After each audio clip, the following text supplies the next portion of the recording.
today we are going to start with the next part of the uh, chromatography. Last time I think we had finished with the paper chromatography. Okay, paper chromatography, the two-way chromatography I told you. Okay, and now what we are going to do, the two-way chromatography thing, we are going to discuss it. But before that, let me tell you about thin layer chromatography, because thin layer chromatography and the paper chromatography, they resemble in some way. Okay, so let me tell you the thin layer chromatography, and after that we are going to do some past paper question, and then we will start with the gas liquid chromatography. Okay, so let's start with the thin layer chromatography.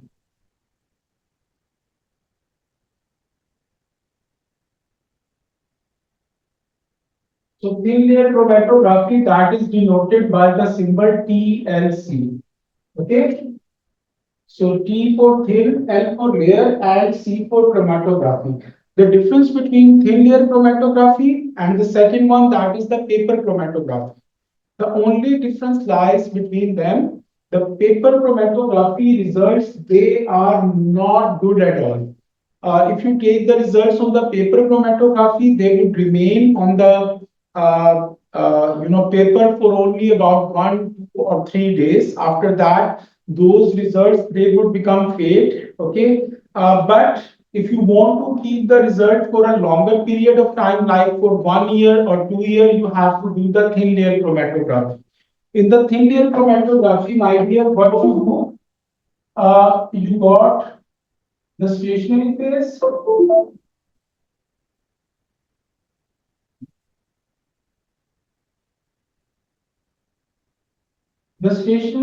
and the mobile phase.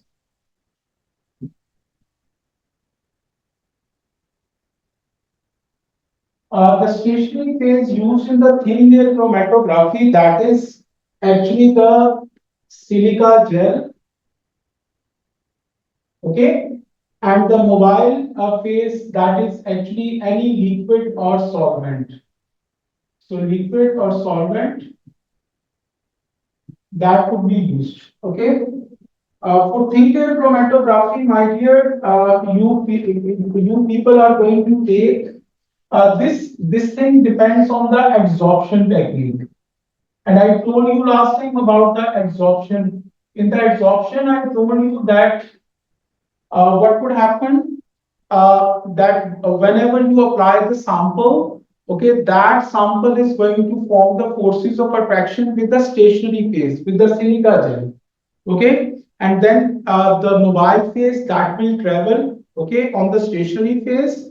Okay, and that solvent, the thing which is more forces of attraction with the stationary phase, that would travel very less with the solvent, whereas that phase which is sorry, that part of the force of attraction which is very weak forces of attraction with the stationary phase, it will travel too much. Okay, so for thin layer chromatography preparation, you prepare a plate by taking a glass slide like that.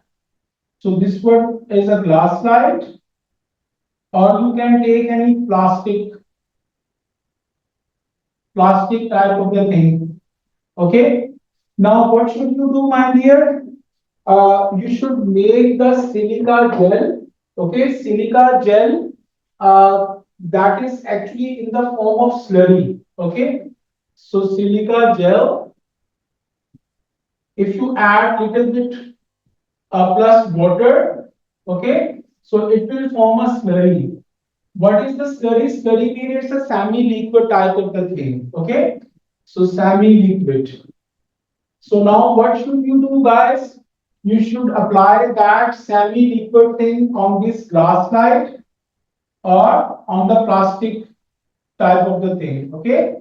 So this is the slurry you are going to apply. Now what should you do? You should put this plastic or the glass slide with the slurry on it.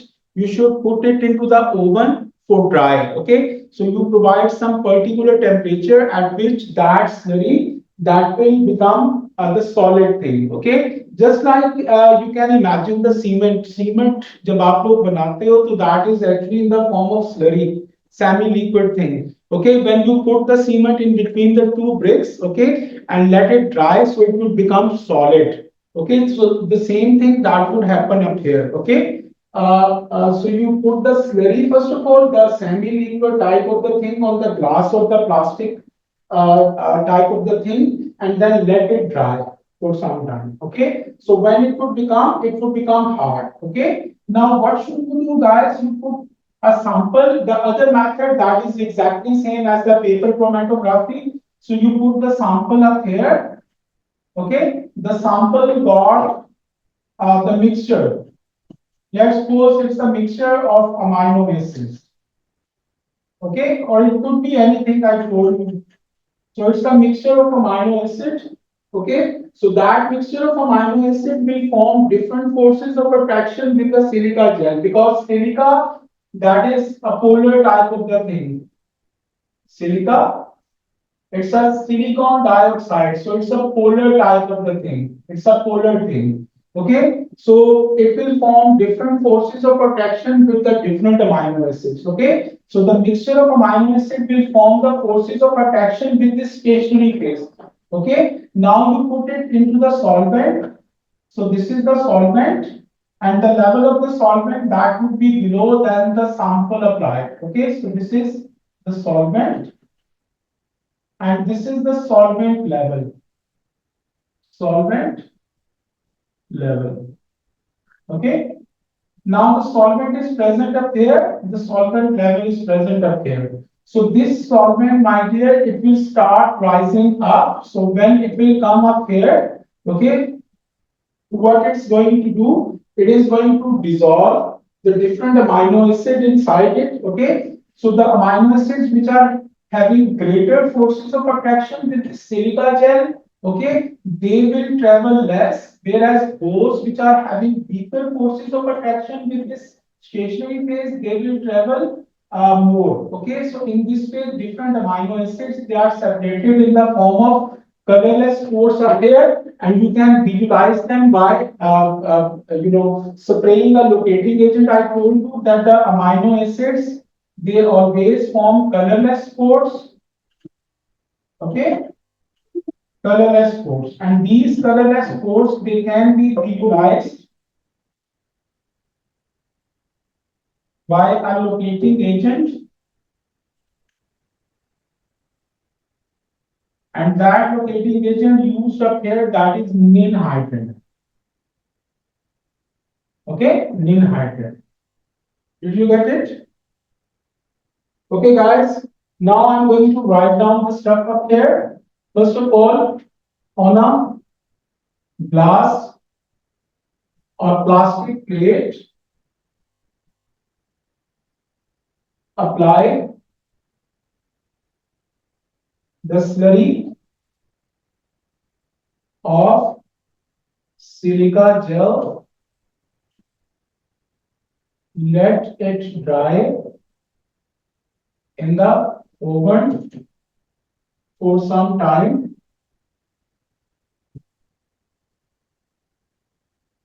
Silica gel consists of silicon dioxide, a polar compound. Okay. When sample is applied, the mixture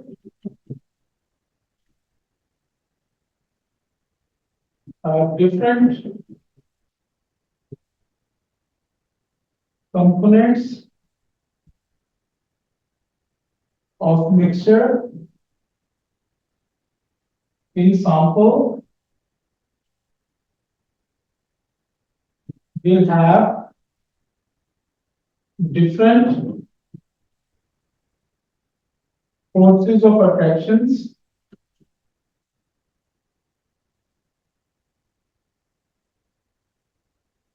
with stationary phase,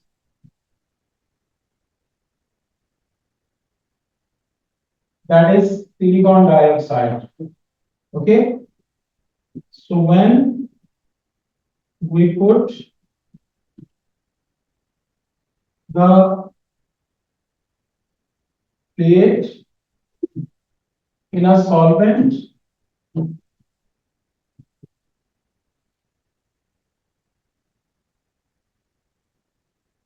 the components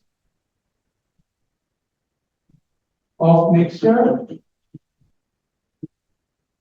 with greater forces of attraction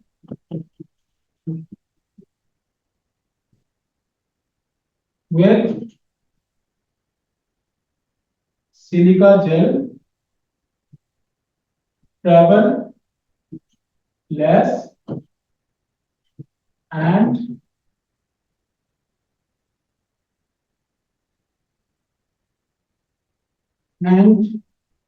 the components with weaker forces of attractions will travel with solvent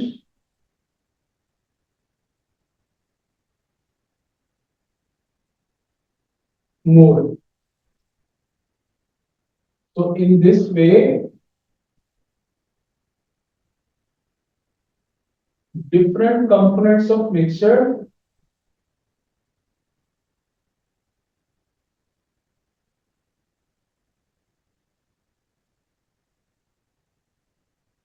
form force at different pace.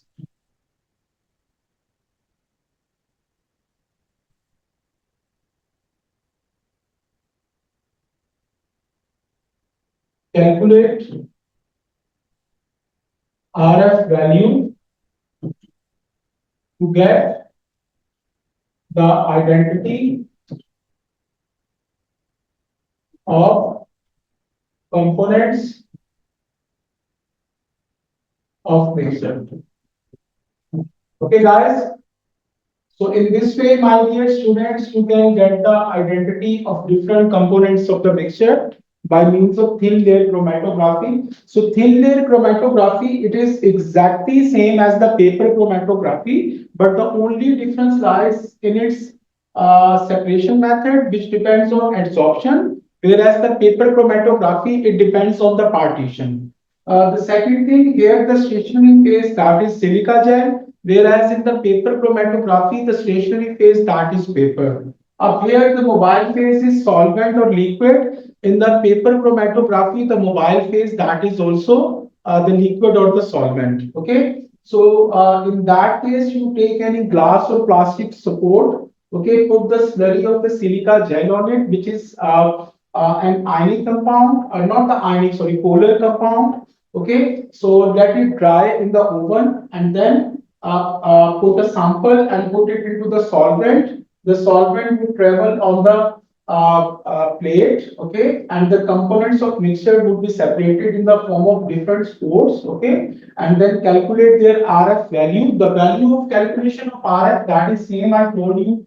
You should take the top of that spore and find the distance where you apply the sample, okay, from here to here, and then where this solvent travel from the sample point, okay. So RF value, that is the distance by sport divided by the distance by solvent. Okay, so that would give you the RF value, and the RF value will give you the identity of that particular substance. Did you get it, guys? Okay, my dear, everybody just listen the question very carefully, because these questions are very simple, but you people have to use the brain, whatever the way I'm telling you. Okay, and then you will get these questions. Otherwise, to solve these questions, that is a little bit a difficult issue. Okay, everybody just look up here now. Okay, guys, I'm going to do that question for you. So everybody just listen. So if you look up here, this is actually the two-way chromatography. If you look, the solvent one travel here. So when the solvent one travel here, all the spores should be present up here. Okay सारे sports को यहाँ पे होना चाहिए था, तो हम लोग क्या करेंगे गाइस, ख्यालाती तौर पे इन स्पोर्ट्स को पीछे की तरफ ले आएंगे, क्योंकि सॉल्वेंट टू इधर को ट्रेवल किया है, तो ये जो स्पोर्ट्स हैं ये इस तरफ को ट्रेवल कर गए हैं। ठीक है जी, तो हम लोग क्या करेंगे, what we do, we take the spots back on this line. तो ये वाला स्पोर्ट यहाँ पे था जब सॉल्वेंट वन ट्रेवल किया था, और ये वाला स्पोर्ट यहाँ पे था जब सॉल्वेंट वन ट्रेवल किया था। ये दोनों के दोनों स्पोर्ट्स यहाँ पे थे जब सॉल्वेंट वन ट्रेवल किया था, और ये वाला स्पोर्ट यहीं पे था जब सॉल्वेंट वन ट्रेवल किया था। And this sport was present up here when the solvent one has travelled. तो ये ख्यालाती तौर पे सॉल्वेंट टू में जो ट्रेवल किया है, you should make them backward on the same line where solvent one has travelled. अब आप मुझे बताएं सबसे पहला question, that how much spots were visible when the solvent one was used. तो कितने स्पोर्ट्स विजिबल थे, 1 2 3 4 and 5। So 5 spots were visible when the solvent one was used. अब अगली चीज वो पूछ रहा है, link the spot which was insoluble in solvent one. जो सॉल्वेंट वन में बिल्कुल ट्रेवल नहीं किया था, ये वाला देखें, ये वाला स्पोर्ट वहीं पे है जहां पे सैंपल था, लेकिन ये सॉल्वेंट टू में ट्रेवल किया है, तो इसको मैंने लिंक कर दिया है। तो this solvent was insoluble in the solvent one, that is why it did not travel. अगला देखें, label A and B the sports which were not dissolved using solvent one। solvent one उनको separate नहीं कर सका था, तो ये A और B इन दोनों का सेम प्लेस पे स्पोर्ट बना हुआ था यहाँ पे। ठीक है, so it means solvent one that was unable to separate these two sports. Did you get it, guys? Only one? Yes, sir. Yes. Adam, thank you so much. And what about you, Muskan? Yes. Okay, my dear, now let's move towards the next question. So we got one more question up here. Let me find it out. Yeah, this is the question. So have a look at this question. In the question, he is asking you guys, anyone could tell me that on what physical method separation this paper chromatography that depends on? Come on. I told you that is एक ही या दो तरीके हैं बस, partition. So this one depends on the partition. Thin layer chromatography, it depends on adsorption. Okay, and then the gas liquid chromatography, it again depends on the partition. So only one method that depends on the adsorption, and that is the TLC, thin layer chromatography. Okay, did you get it? Okay, guys, now do this question, please. If you have a look up here. In this question, if you look, the solvent one has traveled on that side. Okay, so when the solvent one has traveled on that side, so it means all the spores should be present up here. Okay, so now what I'm going to do, I'm going to make the questions visible for you and then going to do it. Okay, now have a look up here. This is the place where solvent one has traveled. So we, imaginary take these spores back on this line. So this spore was present up here. This spore was present up here.